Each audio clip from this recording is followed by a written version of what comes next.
Est-ce qu'on peut acclamer très bien le Seigneur? Est-ce que quelqu'un peut acclamer celui dont le nom est au-dessus de tous les noms? Au-dessus des noms de tes problèmes, les noms de tes maladies, les noms de tes adversaires, les noms des choses qui te font peur, les noms de tout ce qui te défie, ce nom est au-dessus. Est-ce que tu peux l'acclamer convenablement? Alléluia. Qu'il soit béni, c'est Dieu. Que le Seigneur vous bénisse. Pendant que nous sommes debout, je vais lire le texte et nous allons nous asseoir ensuite. Nous sommes dans Genèse au chapitre 26. Je vous recommanderais de lire tout le chapitre 26. Je vais faire référence à toutes les parties de ce livre, de ce chapitre, mais je vais me focaliser dans la seconde partie qui commence au verset 23 jusqu'à la fin de ce chapitre qui est au verset 33. Genèse chapitre 26. À partir du verset 23, il est écrit: Isaac partit de là pour Beersheba. La nuit suivante, le Seigneur se montra à lui et lui dit: Je suis le Dieu d'Abraham ton père. N'aie pas peur. En effet, je suis avec toi, je te bénirai et je rendrai très nombreux tes enfants et les enfants de leurs enfants pour l'amour de mon serviteur Abraham. Isaac construisit un autel à cet endroit et il pria Dieu, on l'appela Seigneur. Là, il dressa sa tente et ses serviteurs creusèrent un autre puits. Abimelech vint de Guérar pour voir Isaac. Il vint avec Ahuzat, son ami, et avec Picol, le chef de son armée. Isaac leur dit: Pourquoi est-ce que vous venez vers moi? Vous me détestez pourtant, et vous m'avez renvoyé de chez vous. Ils répondirent: Nous voyons bien que le Seigneur est avec toi.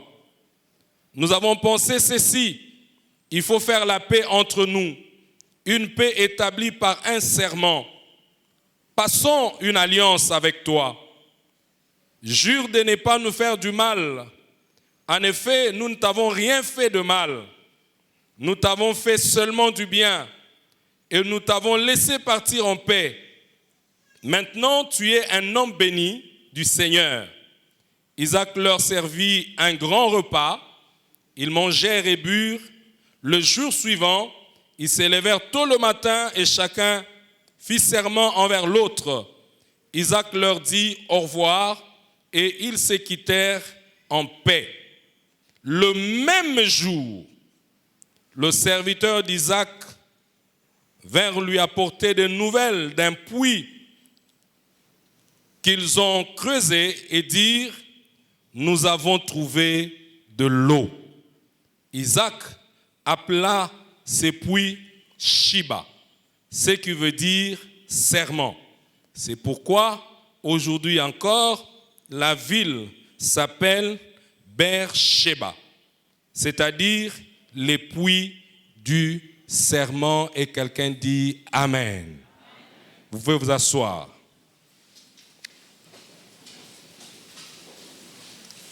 Je vous salue au nom de toute ma famille, ma femme et mes enfants. Ça fait longtemps. Ça faisait, je crois, plus de 6 ans, si ma mémoire est bonne, que je n'ai pas eu l'opportunité d'être ici. Et c'est vraiment un plaisir et une bénédiction pour moi. Je voudrais ici remercier l'aumônier, Papa Ngungu, pour cette occasion qu'il m'accorde de revenir ici. Que Dieu vous bénisse. Je rends grâce à Dieu pour tout ce que j'ai vu, tout ce que le Seigneur a fait dans cette église depuis toutes ces années, pratiquement depuis 2015. Quand je vois tous les changements que j'ai observés ici, je me dis, Dieu est fidèle, Dieu est bon. Sa parole est la vérité. Ceux qui espèrent en lui ne seront jamais dans la confusion. Ceux qui placent en lui leur confiance, ils ne seront jamais déçus. Et rien n'est impossible à Dieu. À un certain moment, on a vécu des histoires, on se disait, qu'est-ce qui arrivera demain? Mais aujourd'hui, on se rend compte que rien, alors rien n'est impossible à Dieu. Est-ce qu'il y a quelqu'un qui peut acclamer et pousser des cris de joie comme il se doit à la gloire de ce Dieu merveilleux qui fait chaque chose bonne à son temps? Alléluia. J'ai béni le Seigneur qui m'a donné l'occasion d'être là. Ce matin, je voudrais parler de Sheba ou Beersheba. Le texte que nous avons lu de Genèse 26 nous parle de la vie, d'une partie de la vie d'Isaac. J'ai même l'impression que ce texte résume de manière claire la situation d'Isaac, parce que les grands enjeux, les situations déterminantes de sa vie se sont jouées dans ce texte de Genèse chapitre 26. Lorsque nous lisons le texte, il commence par parler de la crise dans la vie de cet homme. Il est écrit au premier verset, « Il y eut encore la famine ». Non pas celle du temps de son père. Son père a connu sa famine, a connu ses crises. Mais lui aussi, à son tour, il y eut un temps de crise. Et donc ça, le chapitre 26 commence par cette histoire de crise dans la vie d'Isaac. Cette période de crise, c'est aussi une période d'incertitude. Non seulement qu'il y a la crise, qu'il y a la famine, il essaie de tâtonner pour aller trouver la solution. Mais ce qui est merveilleux, lorsque d'une manière ou d'une autre, tu es connecté à l'alliance, même si ce n'est pas ton alliance, mais c'est l'alliance que quelqu'un a fait, et tu es inclus dans cette alliance, Dieu ne te laissera pas tâtonner. J'aime ce passage de Psaume 84 qui dit, « Ceux qui espèrent en lui trouvent dans leur cœur de chemins tout tracés. » Même si ils veulent prendre des directions qui ne sont pas bonnes, qui ne peuvent pas leur être profitables, les dieux de l'alliance, les dieux que nous invoquons, prendront soin de les recadrer. Il va apparaître à Isaac en lui disant, ne pars pas en Égypte. Je sais que tu vas aller en Égypte, mais moi je te dis, reste ici, car c'est ici le lieu de ta bénédiction. Amen. Le chapitre 26 nous donne une deuxième étape dans la vie d'Isaac. C'est l'étape où, pour survivre, on vit dans la fraude, dans le mensonge. On n'est pas très sûr que Simba, comme disent les Quinois, on n'est pas très sûr. J'ai les promesses de Dieu. Il m'a dit qu'il me bénira. Il m'a dit que de rester ici. Mais je ne suis pas certain. Voilà pourquoi lorsqu'on pose la question à Isaac, c'est qui cette belle femme qui marche avec toi? Isaac dit, c'est ma sœur. Et plus tard, lorsque ce mensonge est découvert, Isaac dit, j'avais menti parce que j'avais peur de mourir. Je suis venu parler à quelqu'un ici, même si après la crise, tu as été obligé de survivre avec des petits mensonges, des demi-vérités, parce que tu as peur de la mort, tu as peur du désespoir, tu as peur d'être célibataire à vie, tu as peur de ne pas avoir d'enfants, tu as peur que les myomes que tu as dans le ventre t'empêchent de devenir mère un jour, tu as été obligé de passer dans des combines sordides.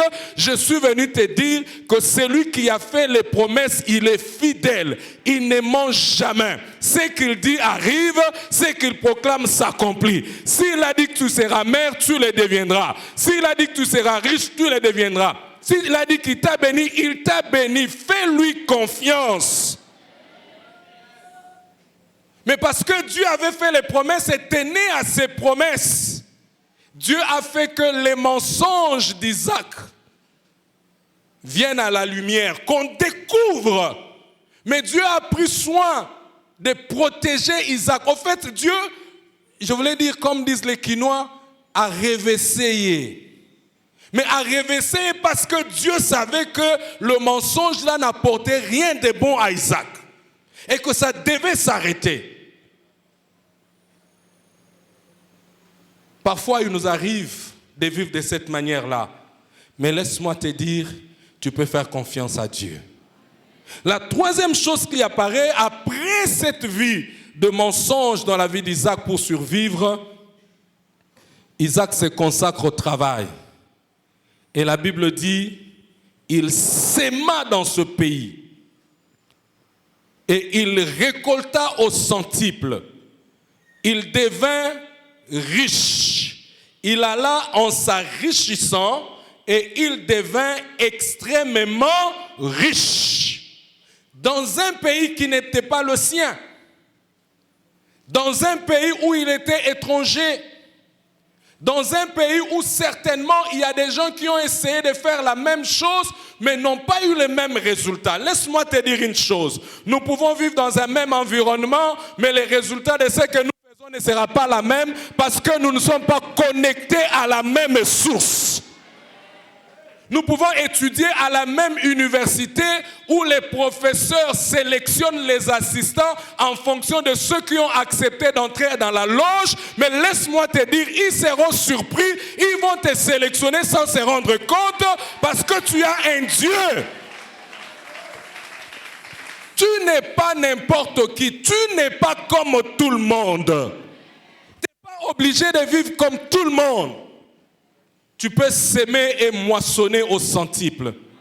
Tu peux devenir riche et devenir extrêmement riche. Parce que le secret est dit, l'Éternel était avec lui. Un travail sérieux, un travail acharné, un travail consacré, associé à la compagnie de Dieu, ne peut que produire des résultats extraordinaires. Peuple de Dieu, Congolais, réveillons-nous, travaillons. Travaillons, travaillons. Tu as une alliance avec Dieu, tu es associé à Dieu, tu es serviteur de Dieu, tu aimes Dieu, alors travaille. Parce que si tu travailles sérieusement, ça ne pourra qu'être un miracle. C'est ça aussi l'un des problèmes chez nous. Ce matin, en venant ici, j'ai encore observé. Parfois, sous la même avenue, vous avez 15 églises à l'intervalle d'une parcelle. Mais lorsqu'on a fini l'église, qu'est-ce que les gens font? Rien. La Bible dit, il sema et il moissonna. Je prie pour quelqu'un ici. Je ne sais pas ce qui va s'aimer et qui moissonnera. Je prie pour quelqu'un ici. On parlera de lui, on parlera d'elle. On dira qu'il a commencé tout petit. Il a commencé tout petit, comme une blague. Mais aujourd'hui, il est extrêmement riche. Après cette étape, vient l'étape des conflits. L'étape de la jalousie et des conflits. Je vais parler à quelqu'un ici. Les conflits dans ta vie ne signifient pas que Dieu t'a abandonné. Ce n'est pas parce que tu as été choisi par Dieu, élu par Dieu, établi par Dieu, envoyé par Dieu. Tu as la vision de Dieu que tu n'auras pas d'adversité, que tout sera facile. Beaucoup d'enfants de Dieu viennent avec une question, j'ai souvent parlé de ça ici, une question qui est dans une chanson que je n'aime pas. Pourquoi je peux avoir autant de combats, autant d'adversités? Les gens à qui j'ai fait du bien, les gens à qui je n'ai rien fait, pourquoi on me combat? On te combat justement parce que tu as la chose de Dieu. On te combat justement parce que tu es différent. On te combat justement parce que là où tout le monde a échoué, toi tu as réussi. Ça ne peut qu'attirer la jalousie, la méchanceté. Là où les gens ont échoué, Isaac a réussi. Qu'est-ce qu'il a fait? Malheureusement, les gens ne viennent pas poser. la question. Une sœur a chanté ça et dit, au lieu de me donner la mort, de m'empoisonner, au lieu de me faire du mal, viens plutôt me demander ce que j'ai fait. Et je te dirai, j'ai travaillé, mais je suis attaché à un Dieu vivant, à un Dieu tout-puissant, au maître des temps et des circonstances, à celui qui appelle à l'existence les choses qui n'étaient pas, à celui qui ordonne et la chose arrive, qui proclame et la chose s'accomplit, à celui dont le nom est au-dessus de tous les noms. Devant son nom, tout genou fléchit et toute langue confesse qu'il est Seigneur. Devant son nom, les démons tremblent et ils sont soumis. Je suis attaché à lui et j'étudie sérieusement. Je suis attaché à lui et je fais mes devoirs. Je suis attaché à lui et je travaille consciencieusement. L'adversité va le chasser. Et il va passer, après avoir été chassé, il trouve un puits, il y a conflit, il laisse. Un autre, il y a dispute, il laisse. Et puis il va arriver à un endroit, il va trouver un puits pour lequel il n'y aura pas de disputes. Et puis il va se dire, je me rends compte que Dieu m'a donné de l'espace pour pouvoir m'épanouir. Et il a appelé ces lieux Rehoboth. Dieu m'a donné de l'espace. Ici, maintenant, je veux prospérer. C'est seulement de l'espace que Dieu a créé. Je vais prospérer. Et ça, tout ce que je viens de dire, c'est du premier verset jusqu'au verset 22. Et au verset 23, malgré qu'il a eu Rehoboth, mais ce n'était pas ça la destinée, ce n'était pas ça la finalité. Rehoboth, c'est simplement Dieu ouvre les horizons, Dieu crée un environnement favorable, Dieu crée de l'espace pour te donner des opportunités et l'accès aux opportunités pour avancer, mais ce n'est pas là qu'il faut s'établir. Le verset 23 dit, il quitta de là et il alla à Beersheba. Quand il arrive à Beersheba, la Bible dit, Dieu se montra à Isaac. Dieu se révéla à Isaac d'une manière particulière. Dieu lui parla, Dieu le rappela qu'il est le Dieu d'Abraham. Il est le Dieu qui a fait alliance avec Abraham.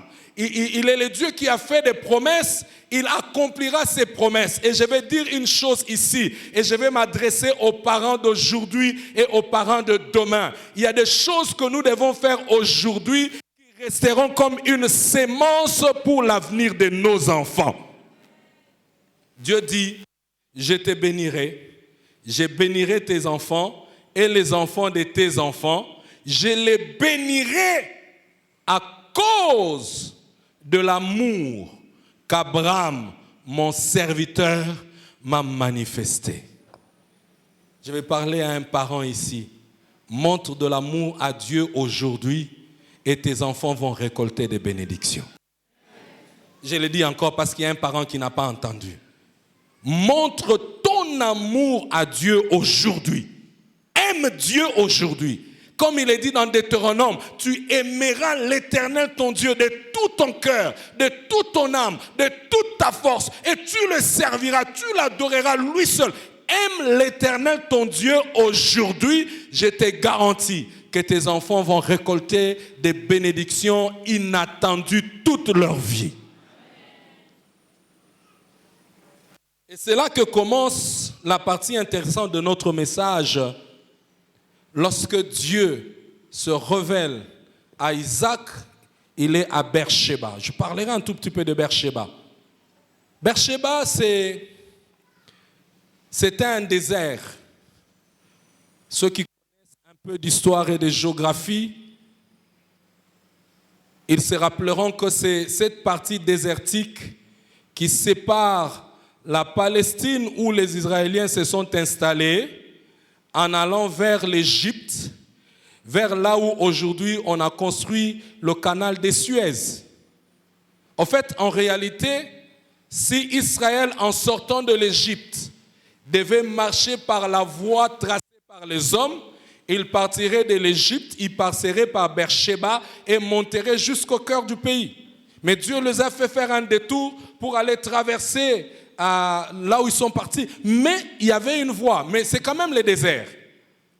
Beersheba est le témoin de beaucoup d'événements. Lorsque vous prenez Genèse chapitre 21, vous trouvez le mot de Beersheba va rentrer plusieurs fois. Beersheba, c'est le lieu où Dieu apparaît à Agar lorsqu'elle est renvoyée avec son fils Ismaël de la maison de Sarah et d'Abraham.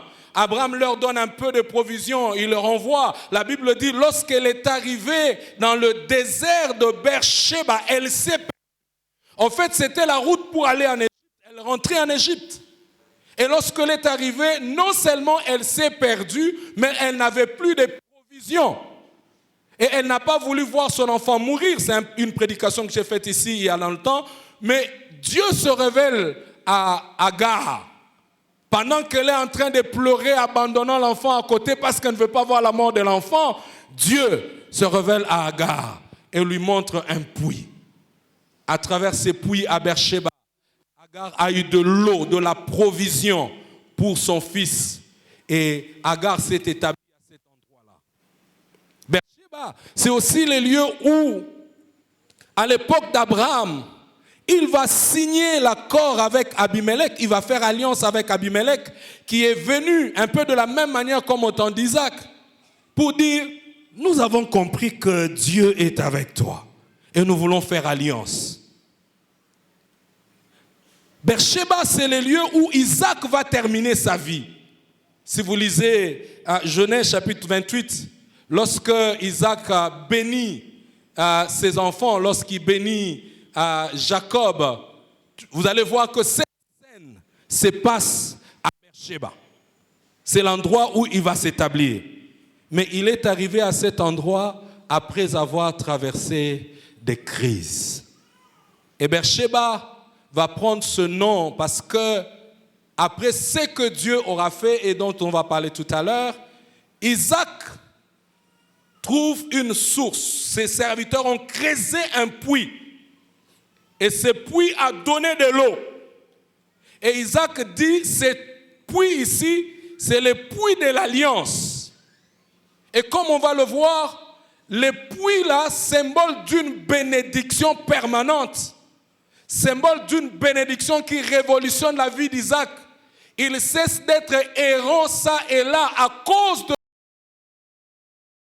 ses tentes et il est resté à Beersheba. Lorsque vous lisez, à ceux qui sont intéressés à lire les encyclopédies, vous verrez que Beersheba va devenir une très grande ville. Et elle est encore une très grande ville aujourd'hui. Si vous allez en Israël, elle est parmi les grandes urbains et les gens apprécient, les gens vont pour visiter.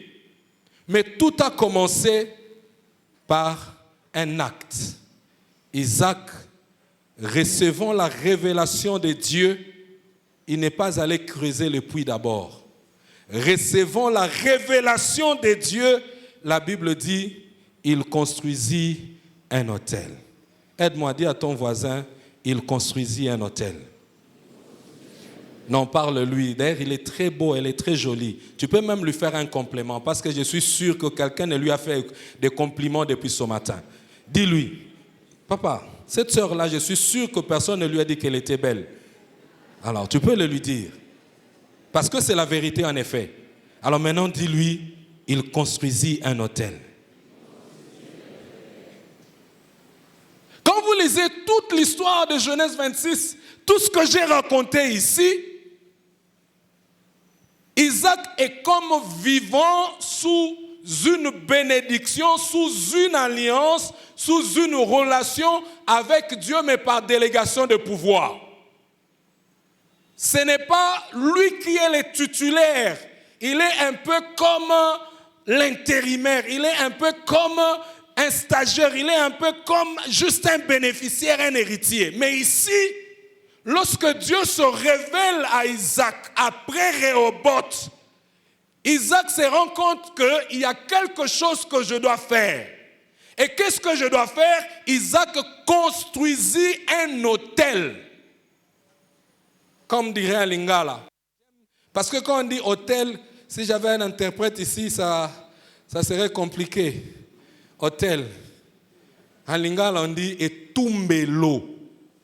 Je préfère ça en lingala parce que dès qu'on dit etumbelo, on comprend tout ce qui est derrière l'hôtel.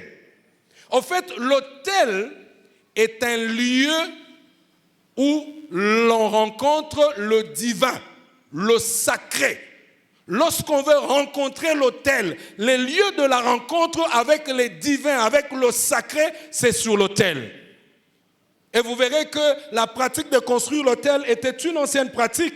Je vais donner un seul exemple. Lorsque Jacob, le fils d'Isaac, lorsqu'il est béni, mais il est en train de fuir son frère, quand Dieu se révèle à Jacob à Bethel, la première chose que Jacob a fait, c'est faire quoi? Construire un autel. Il n'avait pas d'argent, il n'avait rien.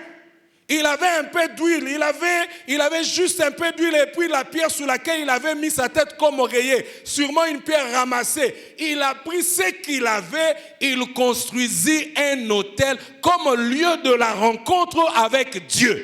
Et il fait même des promesses. Si tu me bénis, si tu me protèges, si tu me donnes, je reviendrai à cet endroit. Là où j'ai placé l'autel ici, j'offrirai ma dîme, j'offrirai mes offrandes, moi et tous mes descendants. C'est ça l'autel. L'autel, au fait, c'est l'endroit où on offrait. Qu'est-ce qu'on offrait à l'autel? La première chose, on offrait des prières. Si vous lisez la description du temple, lorsqu'on parle de l'autel, il y avait ce qu'on appelait l'autel de parfum, qui, d'après l'interprétation biblique, est le symbole des prières et de l'adoration que nous offrons à notre Dieu.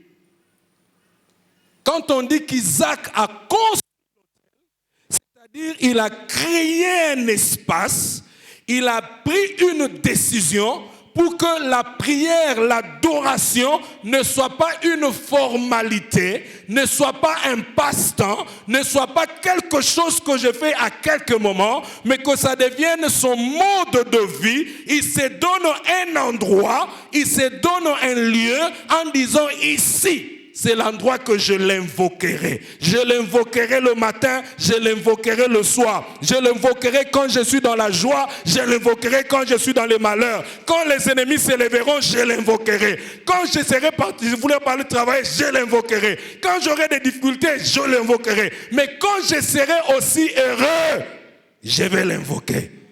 Pour lui dire, Talandenge okomi singai. Je vais aussi l'invoquer pour lui dire, ce que je suis devenu ici, c'est toi. L'autel, c'est les lieux de prière, les lieux d'invocation. Mais l'autel, c'est aussi les lieux où on établit l'alliance avec Dieu. D'ailleurs, il est bien dit ici, depuis le début du chapitre 26, on ne voit nulle part comment est-ce que Isaac s'identifie à Dieu. Mais au verset que nous avons lu, au verset 24, on dit, il construisit l'autel et il invoqua l'Éternel qu'il appela Seigneur. Seigneur, Adonai. Lorsque vous prenez ce mot Adonai, ça vous dit tout. Ça veut dire que c'est lui à qui tout est soumis. C'est lui dont on ne peut pas résister. On ne peut pas le résister. Ce qu'il dit arrive, ce qu'il ordonne s'accomplit. Et Isaac reconnaît qu'il y a un Adonai, il y a un Seigneur. Il n'est plus le Seigneur de mon père, il est mon Seigneur. Voilà pourquoi je l'invoque. Je parle à quelqu'un ici. Si jusque-là, tu pries le Dieu d'Edouard Ngungu, tu fais bien. Mais tu n'as pas encore compris. Ngungu a son Seigneur.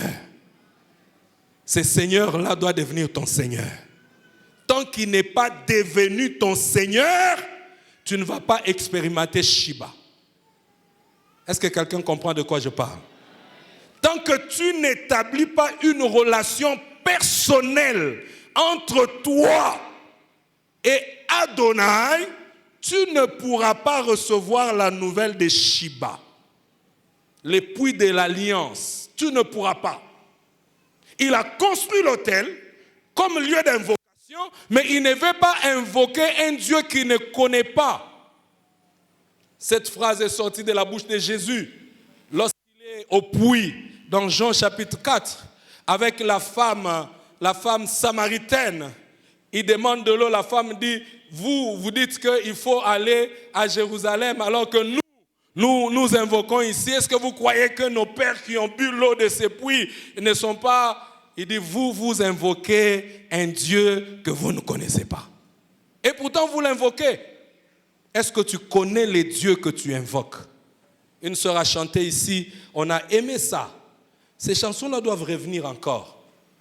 Les dieux que je sers. Ah, il y a quand même quelques gens de cette époque-là.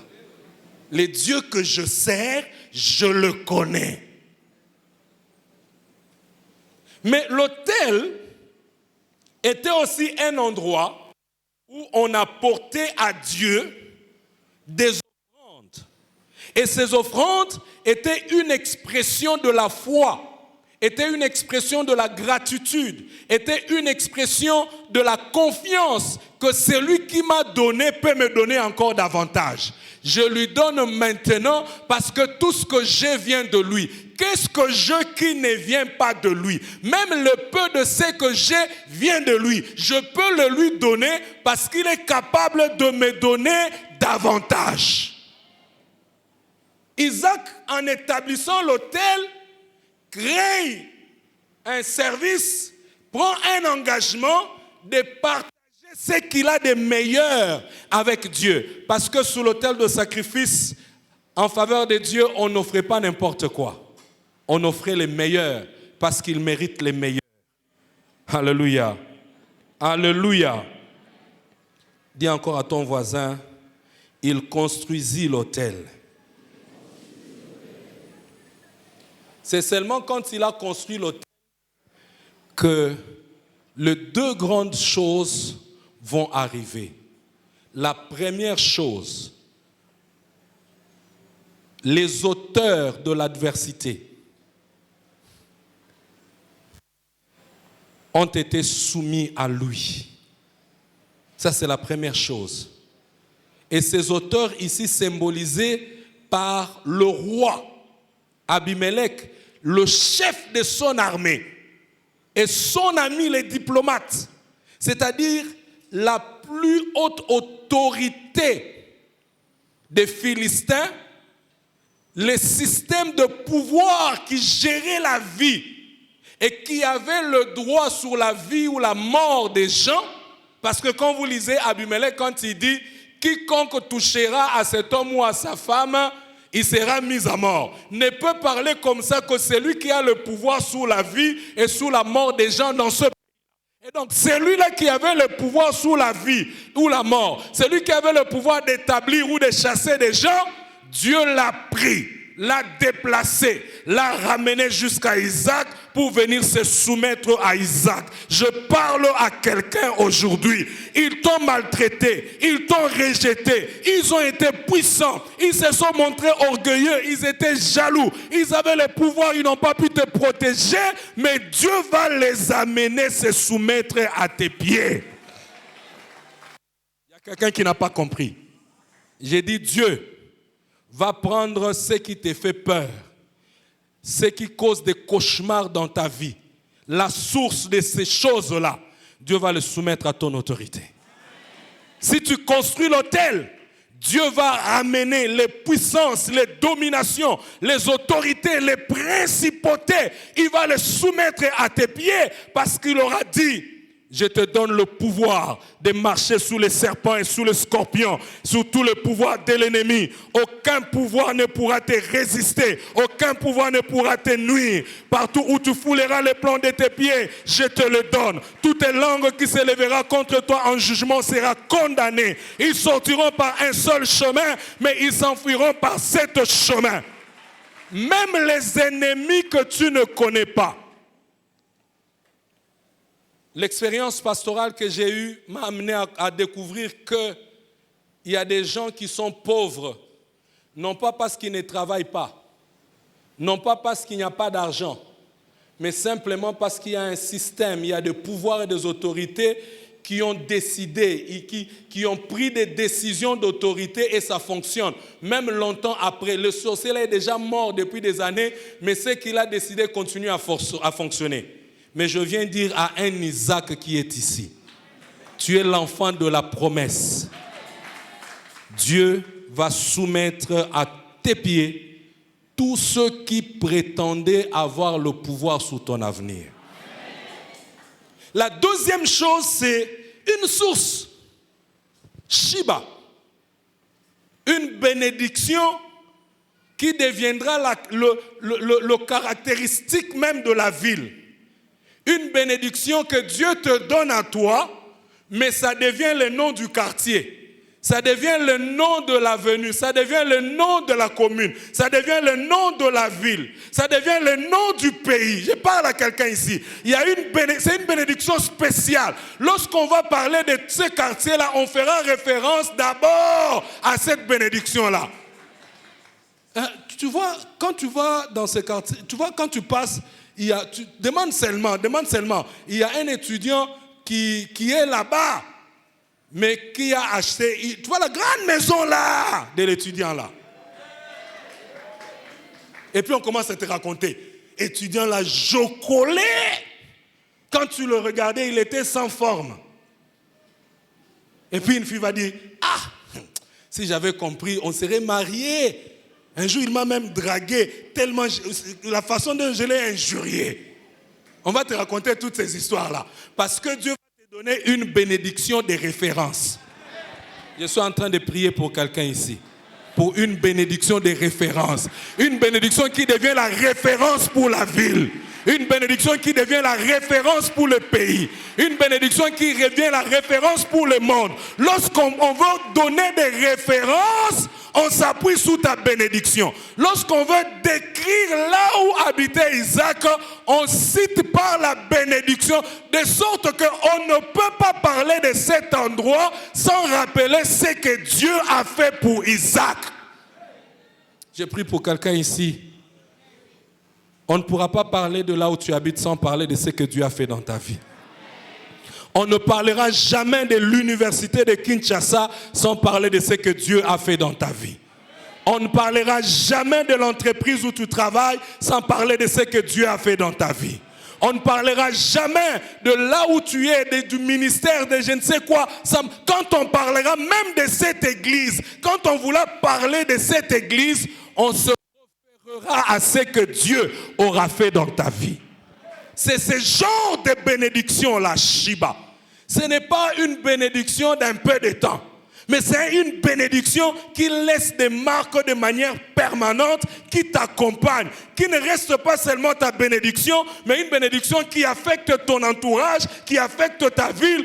Les gens viennent d'ailleurs pour venir visiter Shiba, venir visiter Beersheba. On dit, je lisais un document, on dit, le puits de cette ville, on en parle au singulier, le puits de cette ville est célèbre jusqu'à aujourd'hui, classé parmi les vestiges archéologiques. On parle du sanctuaire. Beersheba a eu le sanctuaire magnifique.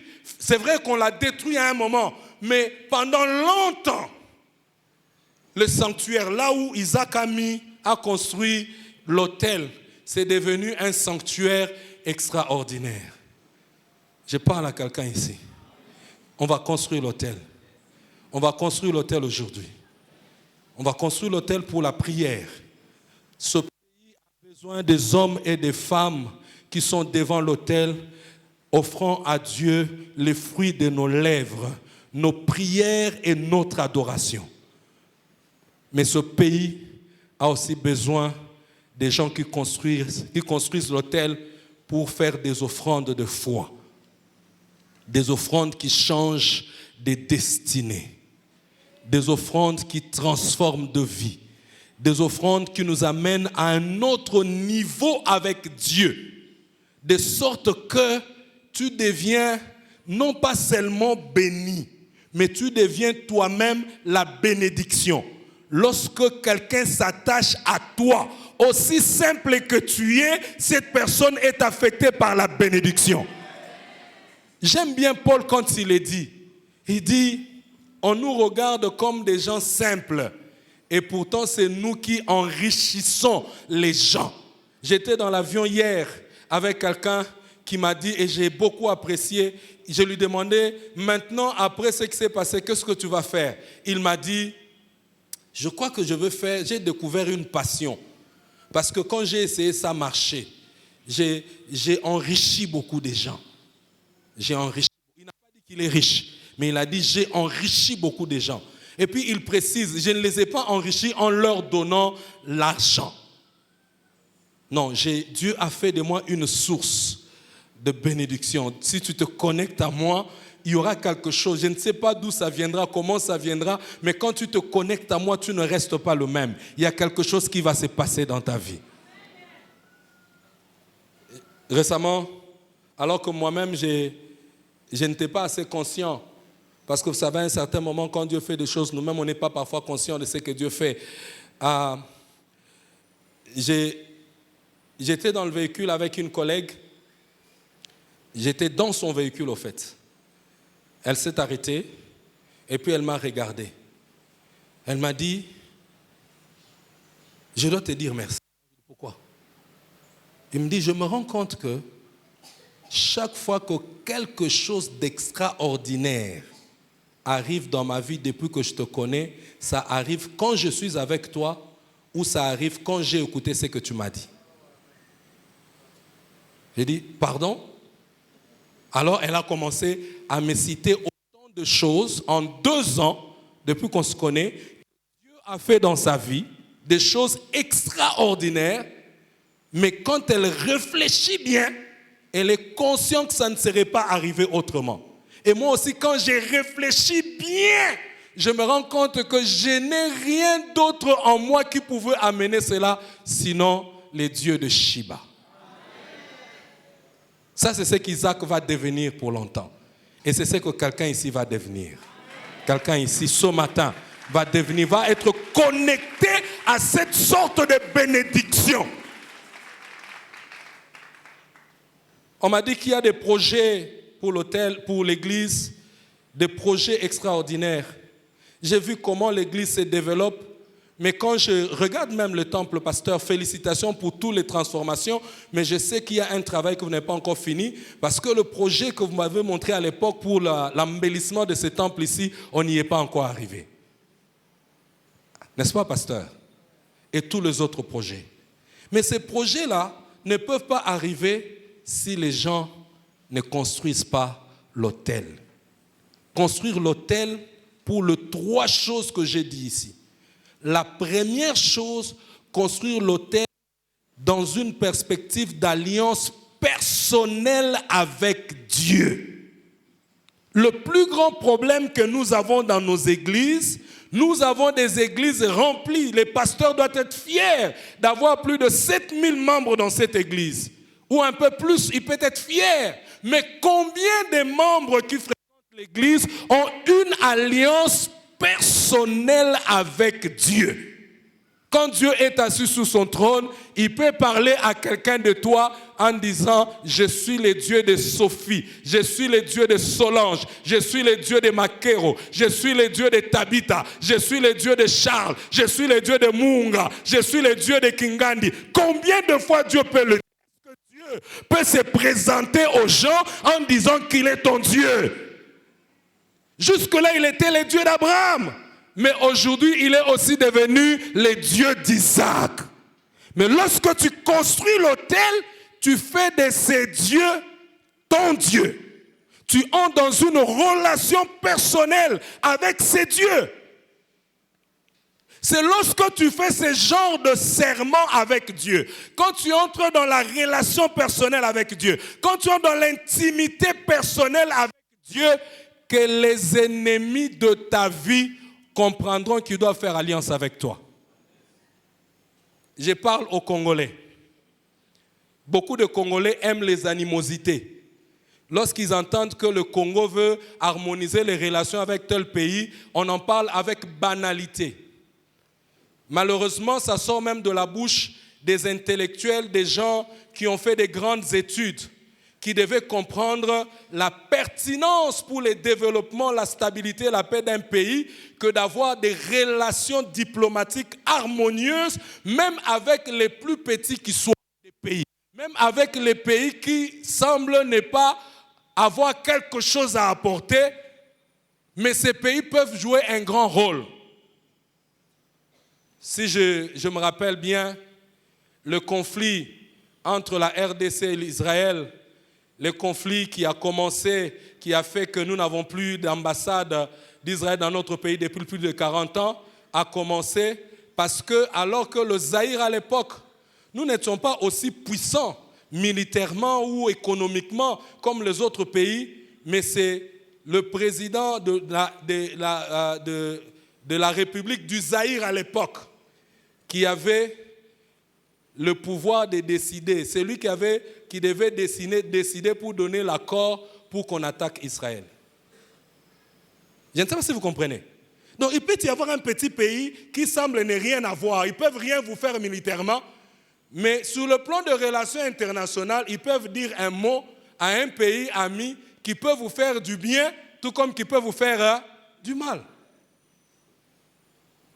Mais je suis venu dire à la RDC, établissons un hôtel. Si nous faisons une vraie alliance avec Dieu, la plupart des pays qui nous ont détestés, qui nous ont haïs, qui nous ont causé du tort, qui ont fait une campagne contre nous, la plupart de ces pays reviendront un à un, ils reviendront chercher l'alliance avec la RDC.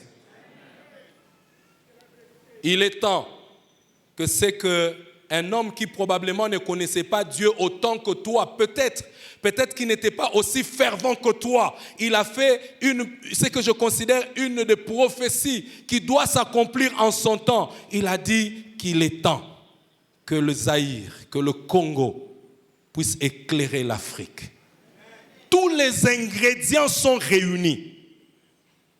Tout. Sur le plan écologique, nous sommes les poumons verts de la planète. Sur le plan stratégique, que ce soit militaire et tout ça là, nous avons la plus grande réserve de matières premières stratégiques, notamment le coltan, le cobalt, y compris l'uranium. C'est que tout le monde cherche dans le monde, nous avons ça et nous avons en quantité inouïe.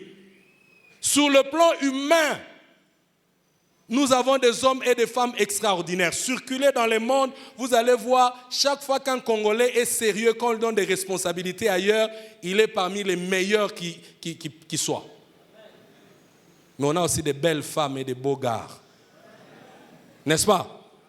Ça fait partie du plan humain. Et sur le plan de la force du travail, il n'y a pas de développement sans travail, je l'ai dit au début, mais sur le plan de la force du travail, plus de 60% de la population congolaise est constituée de jeunes. C'est-à-dire on a la vigueur, on a la force du travail. Nous l'avons démontré dans le passé, il y a des pays qui aujourd'hui sont devenus en médecine les plus grands pays où nous allons nous faire soigner. Mais les médecins qui ont créé ces systèmes sont venus du Congo, sont venus de cette université. J'en connais, ils sont venus d'ici. Il y en a qui étaient même négligés ici, des assistants et tout ça là. Ce sont eux de grands médecins dans ces pays-là. C'est-à-dire nous avons tout ce qu'il faut. Lorsqu'on cite parmi les grands inventeurs du monde, on va vous citer des Congolais et des Congolaises, et je pense à une particulièrement qui a été la première à inventer le système des véhicules à hydrogène. C'est une Congolaise, est-ce que vous le saviez? Quand vous voulez parler du Congo, vous ne dites que des choses mauvaises. Je suis venu parler au Congo aujourd'hui. Il est temps que les autres rois viennent et disent que nous avons compris que Dieu est au Congo. Un moment, quand on parlait de notre Dieu, de Congolais, on en parlait avec ruse, avec amusement. Parce qu'en effet, quand vous êtes dans tout le pays, vous ne manquerez pas de trouver une grande église dirigée ou créée par un Congolais. Mais aujourd'hui, il est temps que Dieu amène ces gens-là ici pour venir reconnaître qu'il y a un Dieu au Congo. Il est temps que la bénédiction de ta vie devienne une référence pour laquelle les gens vont quitter les États-Unis pour venir ici. Il est temps.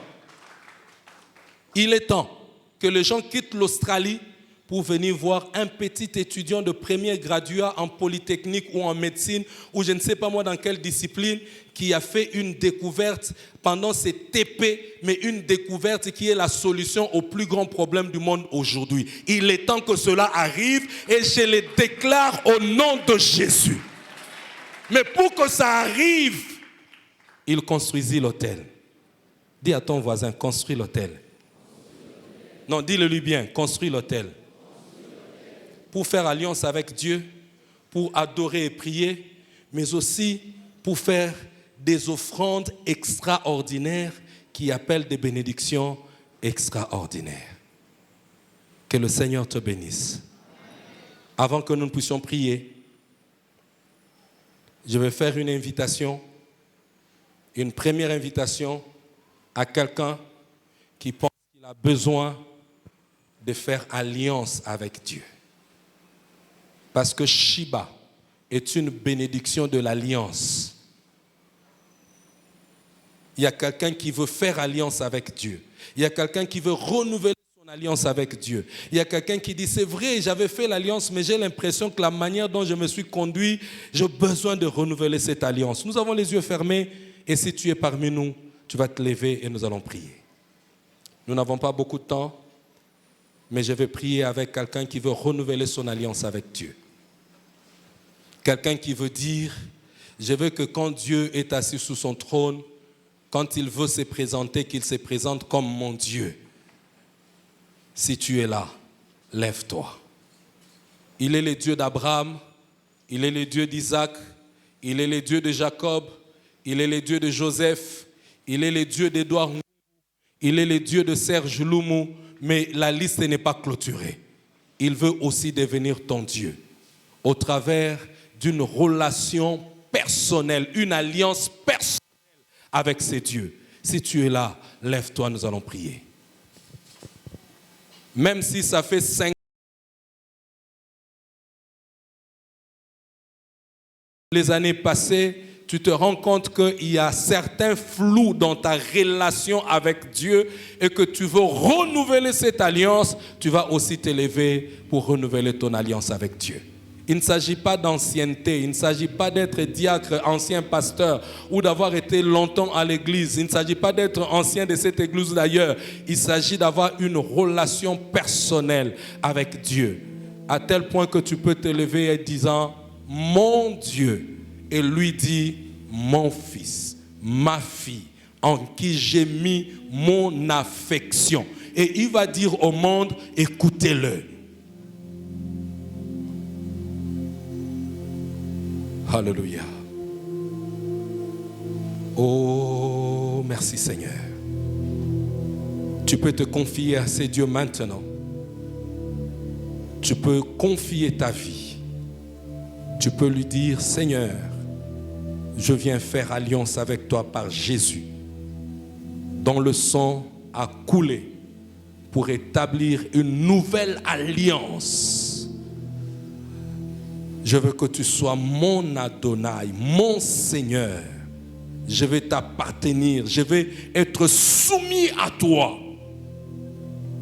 Je vais te servir.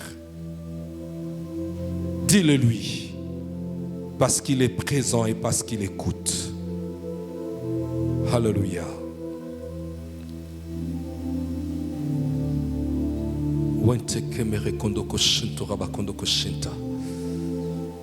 Oh Seigneur, merci parce que tu n'as pas changé.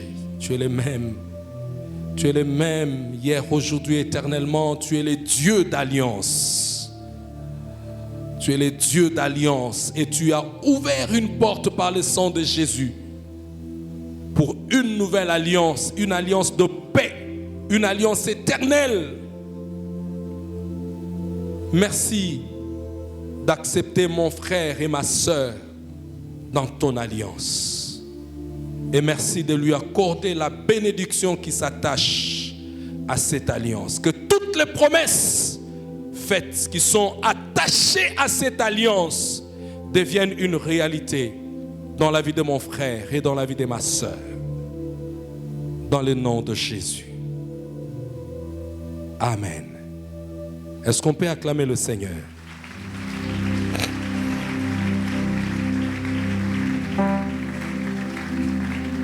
Je vais faire un deuxième appel et je vais prier avec quelqu'un parce qu'il est déjà en alliance avec Dieu.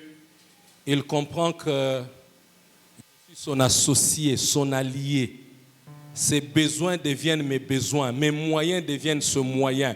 Et je vais mettre à la disposition de Dieu une offrande spéciale pour le projet que l'Église est en train de développer. Je ne te demande pas ce que tu avais prévu comme ton offrande d'aujourd'hui. Je ne demande pas ce que tu avais prévu dans le cas de Ntsinsani. Mais je demande à quelqu'un qui, au-delà de tout ça, pense que cette affaire d'alliance ne peut pas se passer comme ça. On ne peut pas rencontrer son allié et puis le laisser partir. Même Isaac, avec les gens qui l'ont maltraité, quand ils ont fait l'alliance, la Bible dit, il leur a offert un festin. Je suis en train de parler à quelqu'un. Si Isaac a offert un festin aux gens qui l'ont maltraité, à combien plus forte raison à celui qui t'a toujours fait du bien et celui qui te fera toujours du bien, tu peux lui offrir un festin. S'il y a quelqu'un qui est ici, en dehors de ce qu'il a prévu, il veut dire, je vais faire plaisir au Dieu avec qui j'ai fait alliance. Lève-toi. Je vais prier avec toi. Lève-toi. Si tu es là, lève-toi rapidement. Est-ce qu'il y a un panier qu'on peut amener? Amène ce que tu as là, ce que tu veux. Choisis quelque chose. Tu veux faire plaisir à Dieu. Tu dis, je vais contribuer à ce projet, non pas pour moi, mais je vais faire ça parce que j'ai alliance avec cet homme. Il faut que ce projet réussisse. Je veux mettre ma main. Je ne peux pas rater cette occasion. Si tu es là, tu peux venir déposer rapidement dans ce panier ce que tu as, comme pour faire alliance avec Dieu. Je ne veux pas te dire ce que tu vas faire, ni combien, mais je veux que toi-même, tu fasses quelque chose. Tu offres un festin à Dieu. Offre un festin à Dieu. Je ne demande pas ce que tu avais prévu dans le cas d'Ntsinsani. Je ne demande pas tes dîmes. Je ne demande pas l'offrande ordinaire. Mais je veux quelqu'un qui dise, je vais offrir un festin à Dieu. Un festin, un festin. Je construis l'autel pour offrir un festin. Je vais faire une offrande particulière ce matin, en souvenir de mon alliance avec Dieu. Je le connais fidèle. Je le connais fidèle. Je le connais fidèle. Il n'a pas changé. Si tu n'as que ta dîme, si tu n'as que tes offrandes d'Ntsinsani, garde-le. Mais si tu as autre chose que tu veux faire, alors tu peux passer devant. Alléluia.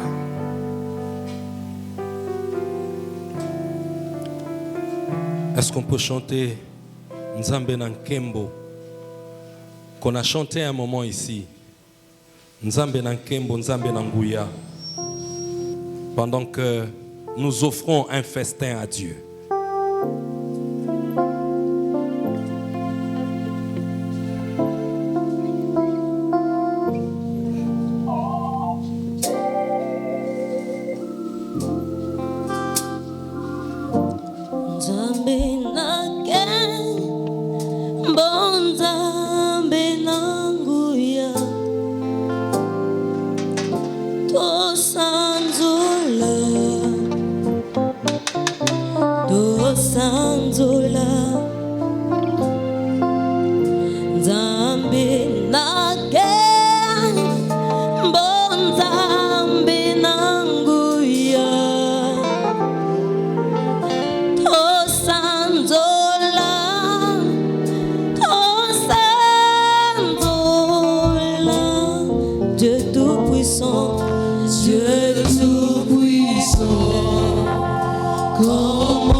Sur place, je n'ai que ma dîme que j'avais préparée et ce que j'avais prévu dans le cadre d'Inzani.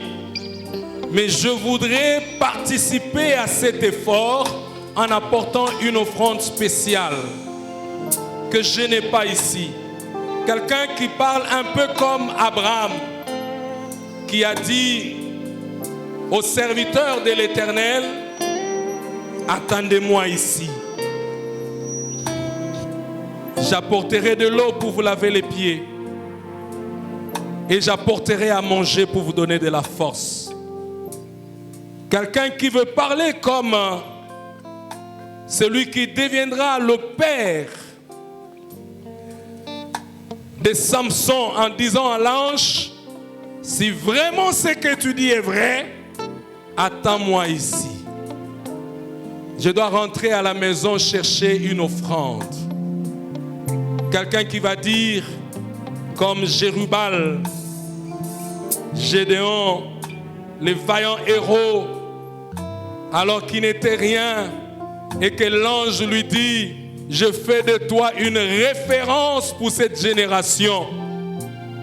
Il dit à l'ange, si ce que tu dis est vrai, alors attends-moi ici. Je vais chercher une offrande. S'il y a quelqu'un qui est dans ce cas, qui pense qu'il a déjà fait beaucoup, mais qui se dit à la hauteur des bénédictions que Dieu lui accorde, à la hauteur des promesses que Dieu fait dans sa vie, à la hauteur des choses qu'il espère recevoir de Dieu, il pense que ce qu'il a fait pour les projets de Dieu n'est encore rien. Et il veut ajouter encore autre chose. S'il y a une telle personne, il y a un bon d'engagement que vous pouvez prendre. Ce bon, vous pouvez les prendre et les remplir en indiquant le montant que vous voulez apporter et en indiquant aussi le jour où vous voulez l'apporter. Vous avez la possibilité de les prendre et de remettre plus tard. Si vous êtes dans la salle, le protocole va m'aider. Il y en a presque partout. Et ceux qui sont prêts ici peuvent venir prendre de ma main le bon d'engagement. Vous pouvez passer devant si vous êtes tout prêts. Et sinon, le protocole va nous aider à ce que chacun ait un bon. Si vous voulez en avoir, levez la main ou passez devant. On continue à dire le Tout-Puissant.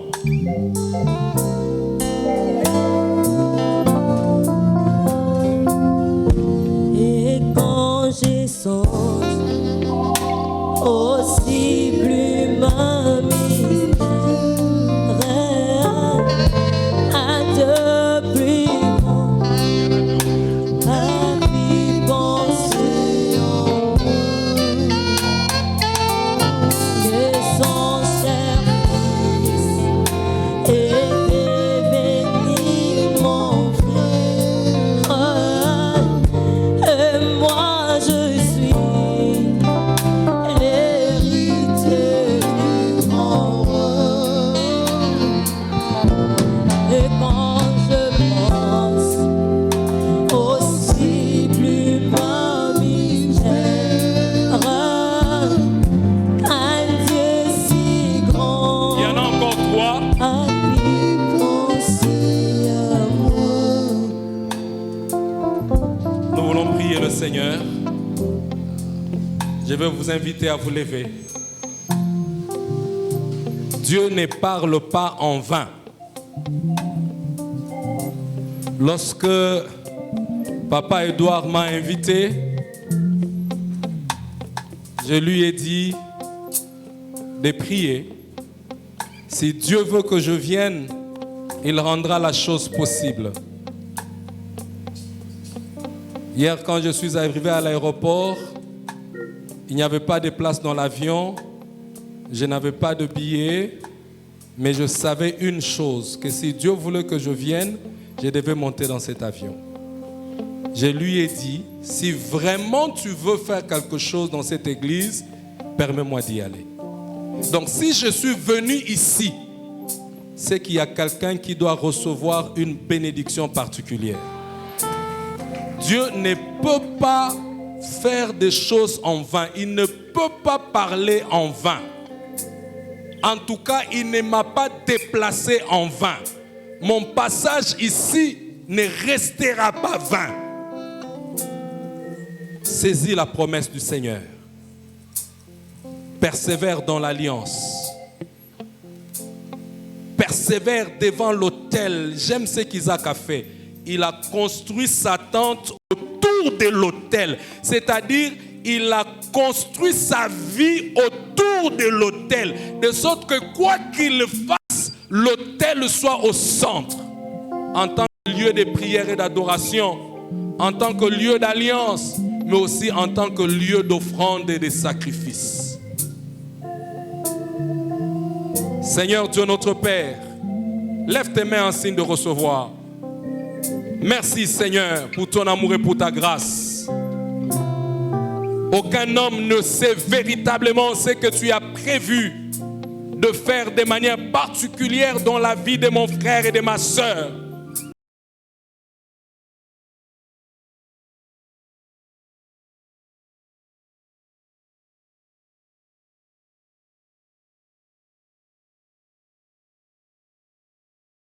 Source de joie, une source de bénédiction, une source de crédibilité, une source de respectabilité, une source de matériel et financier, une source de sang, une source de mariage, une source de maternité, une source de travail, une source.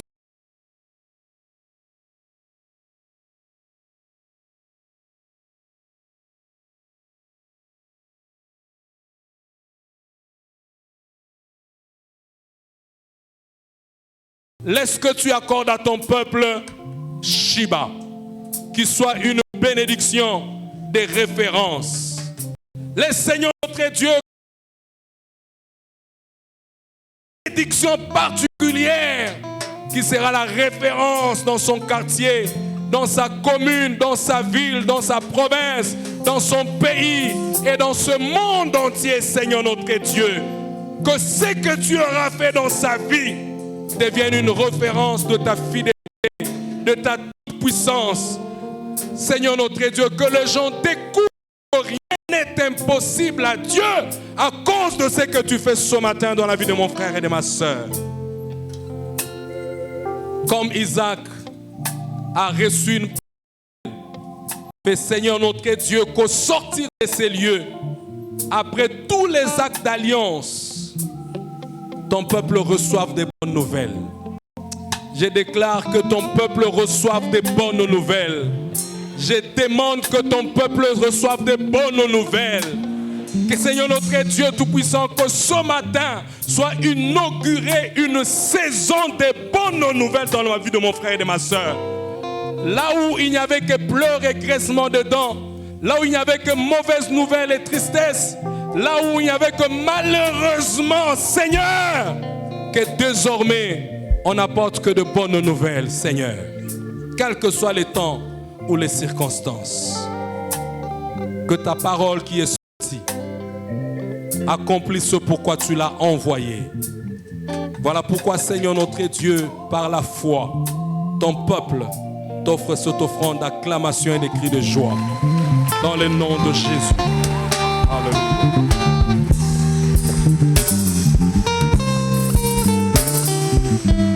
Est-ce qu'on peut bien acclamer? On continue à acclamer ces dieux. Oui, le bonheur et la grâce m'accompagneront tous les jours, toujours, chaque jour. Oui, Le bonheur et la grâce m'accompagneront tous les jours, toujours, toujours, chaque jour, au nom de...